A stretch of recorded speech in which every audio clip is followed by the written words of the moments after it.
There have been plenty of runoffs in Georgia that have changed in outcome. 1992 Democratic Senator Weish Fowler fell just short of 50% in his reelection campaign against GOP nominee Paul Coverdell. 1992 is, in the Senate race initially, Fowler won by 1.8%, but in the runoff, Coverdell won by 1.4%. Reverse the total. 2006, Democrat David Burgess faced Republican Chuck Eaton. And again, in the election, Burgess won by 2.5%. In the runoff, Eaton won by 3.6%.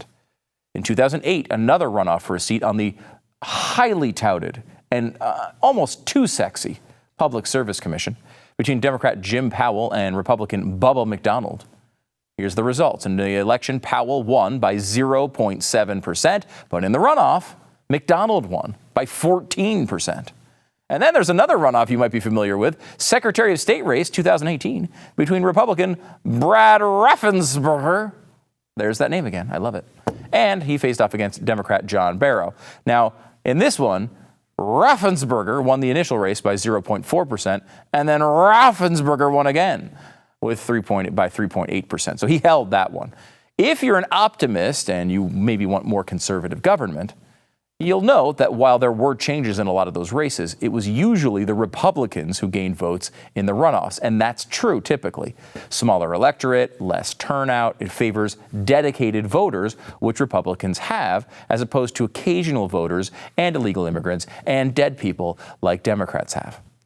But those races are mostly from a time where Georgia was bright red. Now it's purple, and these races are going to be really close. They're expecting about $200 million to be spent in this runoff. And I bet it's even higher than that, honestly, if it remains competitive.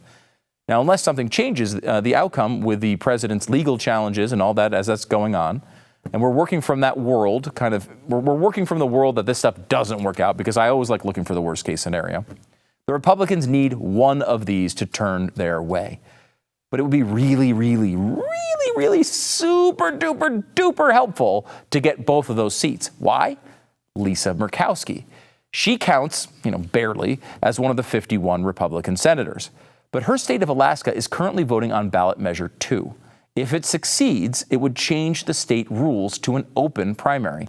So instead of having a Republican and Democratic primary for the Senate, you'd have one big primary where the top 4 candidates advance to the election, and then ranked choice voting would be applied. It's a one-of-a-kind system if it passes.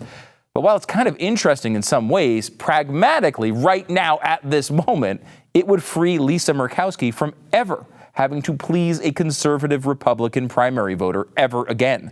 She would be freed and incentivized, actually, to run into the middle instead of the right. And she would face no punishment for siding with the left. In other words, she would flake even more than normal. Here's how that vote looks like in Alaska right now. It's being rejected by only 5 points, 52 to 47, or if you want to round, 52 to 48. With about a quarter of the vote remaining, as it makes its way, all the votes have to come on dog sleds and coyotes shooting helicopters. That's how they're transferred to be counted. The late vote is trending Democrat, as it usually does, and as you kind of expect. So this is going to tighten, and they might get this open primary system in Alaska. The bottom line is this is a race that no one is paying attention to, but could make a huge difference in the years to come. So what happens next? First, the recounts and the legal wrangling will continue. On December 14th, the electors will come back together to actually pick a president. After that, we'll all go celebrate Christmas and New Year's and Kwanzaa. Of course, Kwanzaa. Assuming, of course, the country is still standing and we're not all dead of coronavirus. Then we come back to work on Monday, January 4th. And the very next day will be the most important election day outside of a November that anyone can remember. Democrats will pull out every trick to win this thing. They will spend any amount of money. They'll even make Andrew Yang move to Georgia.